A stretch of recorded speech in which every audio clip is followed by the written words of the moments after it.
Hello friends, ఈరోజు Chandu's lunch బాక్స్లో pressure కుక్కర్తో పని లేకుండా బ్యాచిలర్స్ కోసం చాలా సింపుల్గా మటన్ కర్రీని ఎలా తయారు చేయాలో చూద్దాం. టేస్ట్ అయితే ఎక్సలెంట్గా వచ్చింది ఫ్రెండ్స్. ఇక్కడ నేను 1/2 kg మటను, మీడియం సైజ్ ఉల్లిపాయలు 2, మీడియం సైజ్ టమాటాలు 2, పచ్చిమిర్చి 2, ఆశీర్వాద్ కంపెనీ కారం, ఎవరెస్ట్ కంపెనీ ధనియాల పొడి, అల్లం వెల్లుల్లి పేస్ట్ చిన్న ప్యాకెట్లు 2 మరియు మీట్ మసాలా తీసుకోవడం జరిగింది. ఇప్పుడు స్టవ్ ఆన్ చేసి హై ఫ్లేమ్ పెట్టి ఆ ఆయిల్ స్పూన్తో 3 స్పూన్లు ఆయిల్ పోసుకోండి.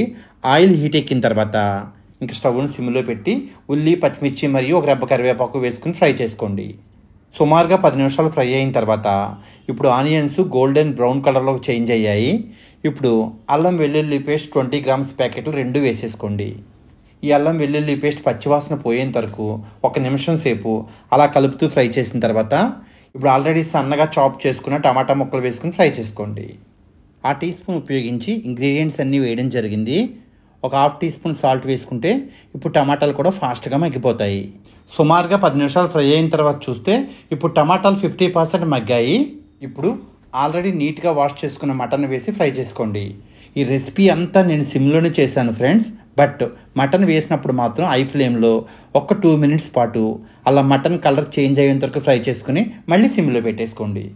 ఇప్పుడు మీ రుచికి సరిపడా సాల్ట్ వేసేసుకుని ఒకసారి బాగా కలిపి ఇంకా మూత పెట్టి ఫ్రై చేసుకోండి. ఇంకో 5 నిమిషాలు ఉడికిన తర్వాత మూత తీసి చూస్తే ఇప్పుడు మటన్లోంచి వాటర్ బయటకు వచ్చింది. ఆ వాటర్ అంతా ఇంకిపోయేంత వరకు ఉడికించేస్తే అప్పుడు మటన్ కర్రీ నీచు వాసన రాదు. ఇలా వాటర్గా ఉన్నప్పుడే మీరు ఒక 1/2 టీ స్పూన్ పసుపు కూడా వేసేసుకోండి. సుమారుగా 20 నిమిషాలు ఉడికిన తర్వాత చూస్తే ఇప్పుడు వాటర్ అంతా ఇంకిపోయి ఓన్లీ ఆయిల్ మాత్రమే కనిపిస్తుంది. ఇప్పుడు మీ రుచికి సరిపడా కారం, 1/2 టీ స్పూన్ ధనియాల పొడి వేసుకుని ఒకసారి బాగా కలిపి 1 నిమిషం ఫ్రై చేసి ఇప్పుడు మటన్ మునిగేంత వరకు వాటర్ పోసుకోండి. నాకు ఆ మెజరింగ్ కప్తో 3 కప్పులు వాటర్ పట్టింది. ఇంకా మూత పెట్టి ఉడికించండి. అలా ఉడుకుతూ ఉన్నప్పుడు ఒకసారి టేస్ట్ చెక్ చేసి సాల్ట్ కానీ తగ్గితే సాల్ట్ వేసుకోండి. ఇక్కడ మనం ప్రెషర్ కుక్కర్ వాడలేదు కాబట్టి సిమ్లో ఉడికిస్తేనే అప్పుడు మటన్ కూడా పర్ఫెక్ట్గా కుక్ అవుతుంది. అలాగే మటన్కి ఉప్పు కారం కూడా బాగా పడుతుంది.